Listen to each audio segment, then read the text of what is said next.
우리는 계속해서 이 신명기를 살펴보고 있습니다. 신명기 말씀은 다시 주시는 하나님의 말씀이죠. 이미 주셨지만 되풀이해서 주시는 이유는 이 말씀을 듣고 지키며 살라라는 거죠. 여러분, 하나님은요, 세상을 창조하신 후에 인간을 창조하셨습니다. 여러분, 이 순서를 꼭 기억하시길 바라요. 여러분, 왜 그랬을까요? 한번 생각해 볼까요? 여러분, 우리가 태어났는데 아무것도 준비가 되어 있지 않다면 여러분, 그것만큼 큰 공포는 어디 있을까요? 부모님은요, 아이가 태어나기 전에 아이에게 필요한 모든 것을 준비하지요. 아이의 옷도 준비하고 또 이유식도 준비하고 기저귀도 장난감 필요한 모든 것들을 준비합니다. 왜요? 그 아이가 태어나서 살아가는데 필요한 것이기 때문이죠. 왜 이렇게 준비할까요? 바로 사랑 때문입니다. 여러분, 이처럼 하나님은요, 우리 인간을 창조하시기 전에 인간에게 필요한 모든 세상들을 준비하셨습니다. 왜 그러셨을까요? 바로 우리 인간을 사랑하시기 때문이죠. 결국 하나님이 이 세상을 창조하시고 우리를 지으신 목적 중에 가장 중요한 목적은 바로 사랑입니다. 함께 사랑하고 교제하고 싶으신 거죠. 그런데 이 관계, 사랑의 관계를 잘 유지하기 위해서 필요한 것이 하나 있습니다. 우리 오늘 1절 말씀 함께 읽어볼까요? 자, 시작. 모세가 온 이스라엘을 불러 모으고 그들에게 말하였다. 이스라엘 자손 여러분, 내가 오늘 당신들에게 말하는 규례와 법도를 귀담아 듣고 그것을 익히고 지키십시오. 아멘. 무엇이 필요하냐? 그 사랑 속에서 바로 규례와 법도가 필요하다라는 거죠.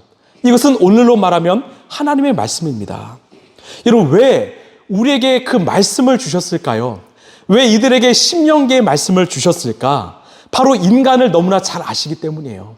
여러분, 우리에게는요, 바로 자유의지가 있죠. 우리 인간은 그 자유를 선한 데 자주 쓸까요? 아니면 그렇지 않은 데 쓸까요? 우리의 본성은 자꾸만 우리의 욕심대로 살고 싶은 그 본성이 있다는 거죠. 하나님은 아셨습니다.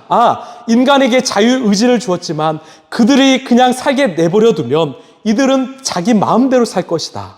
그러다가 무너지고 말 것이다. 이것을 아셨다라는 거죠.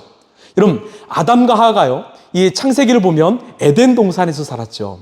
이 에덴 동산의 동산이 히브리어로 간이라고 하는데 이 동산이 바로 울타리를 상징합니다.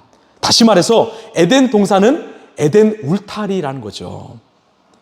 하나님께서 아담과 하와에게 자유를 주시면서 이 에덴 울타리 안에서만 살게 하셨습니다. 왜 그랬을까요? 왜 울타리 밖을 나가지 못하게 하셨을까요? 울타리 밖을 나가는 순간 그들에게 줬던 자유는 사라지고 그들에게는 바로 방황과 방종이 찾아오기 때문이죠. 아담과 하와가 누리는 그 자유는요, 바로 에덴 동산이라는 그 울타리 안에 있을 때 참 자유를 누릴 수 있었던 겁니다. 그러나 인간은 그 자유가 이 울타리 밖에 있다라고 생각했지요. 결국 이들은 울타리 밖에 나갔습니다. 그들에게 찾아온 것은 자유가 아니라 절망이고 고통이고 바로 죽음이었습니다. 이것을 기억하십시오. 이 울타리가 바로 하나님의 품이고 이 울타리가 바로 하나님의 말씀이라는 거죠. 그 말씀을 벗어난 그들에게 찾아온 것은 오히려 자유가 아니라 절망과 고통이었다라는 거. 여러분, 요한복음 8장을 보면 예수님이 그들에게 뭐라고 말씀하십니까? 진리가 너희를 자유롭게 한다라고 말하죠. 여러분, 우리가 진짜 자유를 누리기 위해서는요, 바로 진리이신 그 예수님의 말씀 안에 거해야 된다라고 우리에게 말씀하시는 거죠. 여러분, 내 삶 한번 돌아볼까요? 이렇게 자유를 누릴 수 있는 이 시대 속에서 내 삶에 참 자유가 없습니까? 내 삶에 기쁨과 감사와 만족이 없습니까? 그렇다면 지금 내가 어디에 있는지를 한번 돌아보길 원해요. 내가 울타리에 있는 그 예수님의 말씀 안에 있는가? 아니면 그 울타리 밖에 살고 있는가? 여러분, 혹시 내 삶에 그 자유가 없고 기쁨과 감사가 없다면 다시 울타리 안으로 돌아가시길 바랍니다. 하나님의 말씀 안으로 돌아가시길 바랍니다. 그 안에 진리가 있고 자유가 있다라는 거죠. 결국 하나님께서 이 백성들에게 이 말씀을 주신 이유는 우리를 감시하고 통제하기 위함이 아니라 진짜 자유, 기쁨, 안식을 주기 위한 하나님의 사랑이었던 것입니다. 그래서 모세가 1절에서 말하죠. 내가 오늘 당신들에게 말하는 규례와 법도를 귀담아 듣고 그것을 익히고 지키십시오. 세 가지 동사가 등장합니다. 이 말씀을 듣고 익히고 지키라는 거예요. 영어로 하면 hear, learn, follow하라는 거죠. 듣고 배우고 따라가라는 겁니다. 즉 그 말씀이 내 삶이 되라는 거죠. 그 말씀을 내가 듣고 배우면서 그 말씀대로 살아가라는 것입니다. 왜? 그런 삶이 바로 복된 삶이기 때문입니다. 여러분 요한계시록에 뭐라고 말하는지 아십니까? 우리 1장 3절 함께 읽어볼까요? 자, 시작. 이 예언의 말씀을 읽는 사람과 듣는 사람들과 그 안에 기록되어 있는 것을 지키는 사람은 복이 있습니다. 그때가 가까이 왔기 때문입니다. 여러분 아멘이십니까? 말씀을 읽고 듣고 거기서 넘어서서 이 말씀을 지키는 사람이 복이 있다라고 말합니다. 이런 복 있는 인생을 사시길 바랍니다. 시편 1편에 말하죠. 복 있는 사람은 하나님의 말씀을 주야로 묵상하는 사람입니다. 그 말씀, 그 묵상하는 사람의 삶은 어떠합니까? 여러분 때에 따라 열매를 맺고 그 잎사귀가 마르지 않는 열매 맺는 생생한 삶을 살게 된다는 거죠. 여러분 때는 가까이 왔지요. 우리가 말씀을 듣고 배우고 지키시길 바랍니다. 이것은요 이 광야 세대에게도 동일하게 말씀하시는데요. 우리 2절 3절 말씀 함께 읽겠습니다. 시작. 주 우리의 하나님은 호렙산에서 우리와 언약을 세우셨습니다. 주님께서 이 언약을 우리 조상과 세우신 것이 아니라 오늘 여기 살아있는 우리 모두와 세우신 것입니다. 아멘. 무슨 의미냐면 이 언약을요 바로 이 앞세대 광야 세대와 맺으셨지만 오늘 우리 가나안에 들어갈 그 가나안 세대와도 맺으셨다라는 거예요. 다시 말해서 이 언약은 무려 3,500년 전에 그 이스라엘 백성들과도 맺으셨지만 지금 오늘을 살아가고 있는 우리와도 맺으신 언약이라는 것입니다. 여러분 이게 바로 말씀의 현재와 일상화입니다. 여러분 말씀은 먼 이야기가 아니라 오늘 살아있는 하나님의 말씀이라는 거죠. 여러분 이것이 어떻게 가능할까요? 바로 이 언약 약속의 주체이신 하나님께서 오늘도 동일하게 살아계시기 때문입니다. 만약에 하나님이 돌아가셨다면 그 언약은 깨어졌겠죠. 그러나 오늘 또 살아계신 하나님으로 인하여 그 언약은 시대를 넘어서서 오늘 이 시간에도 유효하다라는 거죠. 여러분 하나님의 이름에게는요 이 구약을 보면 두 가지로 나옵니다. 하나는 엘로힘과 다른 하나는 여호와입니다. 여러분 엘로힘은요 초월적인 하나님이세요. 이 세상을 다스릴 수 있는 주관자 또는 심판하시는 심판자 하나님이십니다. 즉 인간이 가까이 다가갈 수 없는 그런 위대하신 하나님을 표현할 때 엘로힘 하나님이라고 하죠.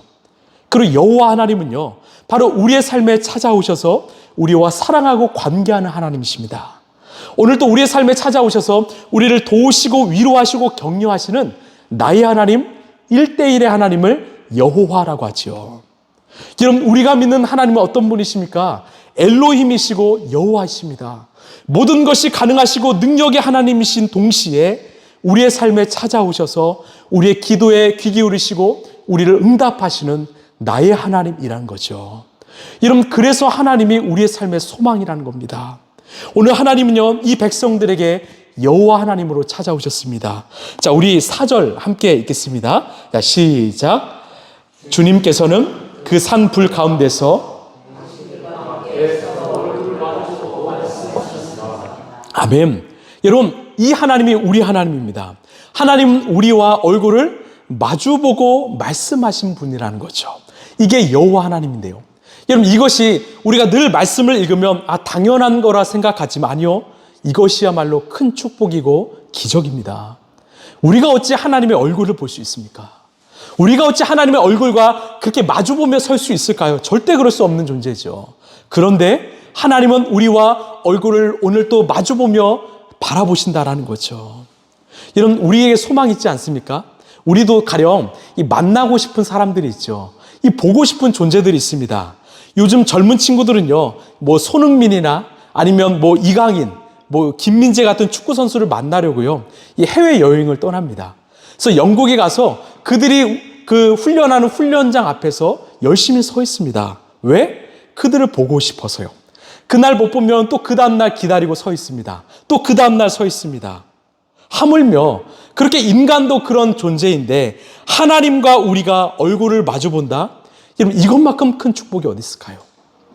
이것만큼 큰 기적이 어디 있을까요? 그런데 오늘 우리는 하나님의 얼굴을 마주 보며 살아갑니다. 여러분 아멘이십니까? 여러분 그게 진짜 감사이죠.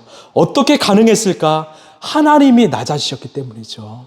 케노시스, 하나님이 모든 것을 비우셨기 때문이죠. 이것이 바로 인카네이션, 성육신이죠. 우리를 사랑하시고 살리시기 위하여 하늘 보좌 버리시고 이 땅에 내려오셨기 때문에 우리가 마주보며 바라볼 수 있었던 거죠. 여러분, 우리가 믿는 하나님은요, 모든 것을 포기하시고 우리에서 모든 것을 내려놓으신 우리의 하나님이십니다. 우리 앞에 계시고 우리와 함께 하시는 여호와 하나님이시죠. 우리 6절 말씀 함께 읽어볼까요? 시작. 나는 너희를 이집트 땅 종살이하던 집에서 이끌어낸 주 너희의 하나님이다. 아멘. 하나님은 자신을 소개하는 거예요. 저는 이게 감동이더라고요. 그냥 나는 나다라고 할 수 있지만 이 백성들에게 자신을 소개합니다. 나는 누구인가? 너희를 이집트 땅에서 종살이에서 구원해낸 하나님이다라는 거죠. 이건 출애굽기죠. 여러분, 출애굽기를 영어로 이 엑소더스라고 해요. 이것은 합성어인데요. 이 엑스는요, 무엇을 벗어나다라는 뜻입니다. 이 호도스는요, 이 길인데요. 즉, 길에서 벗어나다가 바로 우리가 아는 출애굽기죠. 무슨 뜻일까요? 이 출애굽기, 즉, 이들이 살아왔던 세상의 길에서 벗어나는 것입니다.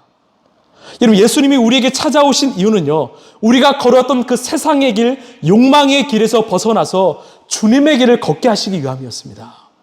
이들은 애굽의 길을 걸어왔죠. 욕망의 길을 걸어왔죠. 거기서 벗어나게 해서 주님의 길을 걷게 하시려고 이 백성들을 출애굽하셨다라는 거죠. 다시 말해서 세상의 가치관과 방식을 버리고 하나님의 가치관과 방식을 따르라는 것입니다. 세상을 버리고 나에게 들어오라는 거죠. 이것이 바로 말씀을 주신 이유이자 우리에게 십계명을 주신 이유입니다. 여러분, 십계명의 첫 계명이 뭔지 아십니까? 오늘 다른 것 다 잊어도 이것 하나 기억하시겠습니까? 자, 우리 7절 말씀 함께 읽겠습니다. 시작. 너희는 내 앞에서 다른 신들을 섬기지 못한다. 여러분, 이것이요, 십계명의 첫 계명이자 전부입니다. 이것을 통해서 나머지 9가지 계명이 나온 것이죠. 즉, 하나님은 나만 섬기라는 거예요. 다른 신이 아니라 나만 섬기라는 거죠.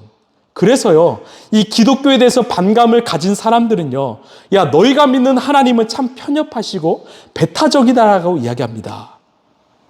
여러분, 왜 하나님만 믿으라느냐? 이 사람들은요, 야, 다른 신도 있지 않냐? 알라도 있고 부처도 있지 않냐? 여러분, 아닙니다. 우리는 그럴 수가 없습니다. 왜? 우리가 믿는 그 하나님은요, 진짜 진리시기 때문이죠. 우리 시편 121편 1절, 2절, 7절, 8절 우리 함께 읽겠습니다. 시작. 내가 눈을 들어 산을 본다. 내 도움이 어디서 오는가? 내 도움은 하늘과 땅을 만드신 주님에게서 온다. 주님께서는 너를 모든 재난에서 지켜주시며 내 생명을 지켜주실 것이다. 주님께서는 내가 나갈 때나 들어올 때나 이제부터 영원까지 지켜주실 것이다. 아멘. 이게 우리가 믿는 하나님이십니다. 하나님은 우리의 유일한 도움이시고요, 우리의 생명 되시기 때문이에요. 그래서 다른 신을 섬길 수 없는 것입니다. 우리가 어디에 있든지 하나님은 영원토록 우리를 지키신다고 약속하셨기 때문입니다. 어떤 신이 그렇습니까? 어떤 신이 우리를 영원토록 지킨다고 말씀합니까? 오직 하나님만이 우리에게 생명이요 소망이시기 때문에 우리는 다른 신을 섬길 수 없는 거지요. 그래서 하나님은 첫 계명에 너희들은 나만 섬겨야 돼. 그래야 산다. 이것을 말씀하시는 거죠. 9절에 이렇게 말합니다. 너희는 그것들에게 절하거나 그것들을 섬기지 못한다. 나 주 너희의 하나님은 질투하는 하나님이다. 나를 미워하는 사람에게는 그 죄값으로 본인뿐만 아니라 3, 4대 자손에게까지 벌을 내린다. 이 9절 말씀에서 어떤 마음이 느껴지십니까? 무슨 마음일까요? 나 외에는 다른 신을 내게 두지 말라는 거죠. 안 된다라는 거죠. 마치 질투하는 모습처럼 나만 바라보라고 말씀합니다. 그렇지 않으면 내가 3, 4대 이르기까지 벌을 내린다고 말하죠. 어떤 분은 이 구절을 보면서 하나님은 참 무서우시다. 벌 주신다. 어떤 심판주 그것만 생각하죠. 근데 아니더라고요. 여러분, 이것은요 사실 하나님의 간곡한 부탁입니다. 왜? 너희들이 나만 믿어야, 나를 섬겨야 너희들이 살 수 있다라는 거죠. 그래서 하나님은 나를 섬기는 자에게는 어떤 은혜를 주시는가? 우리 10절 함께 읽겠습니다. 시작.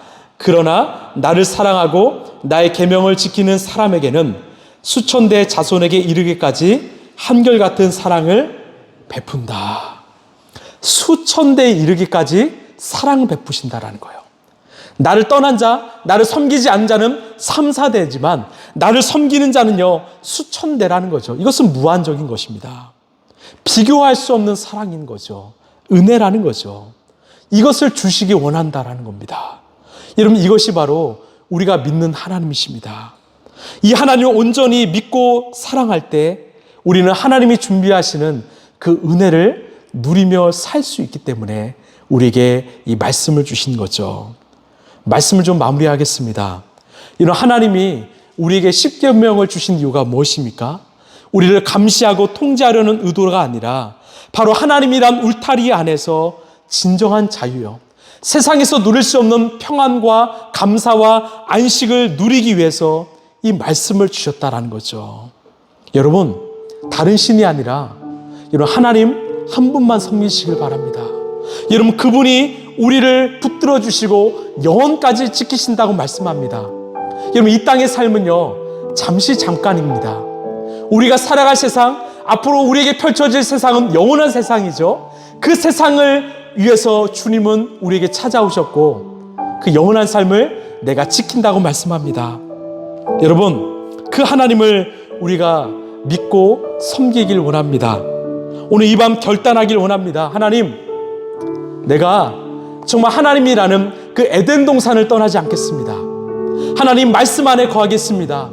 세상이 아니라 하나님의 길을 걸어가겠습니다. 하나님, 나의 가정이, 나의 일터가 하나님 보시기에 아름다운 길로 하나님 걷길 원합니다. 그런 믿음의 결단을 내리는 저와 여러분 되길 소망합니다.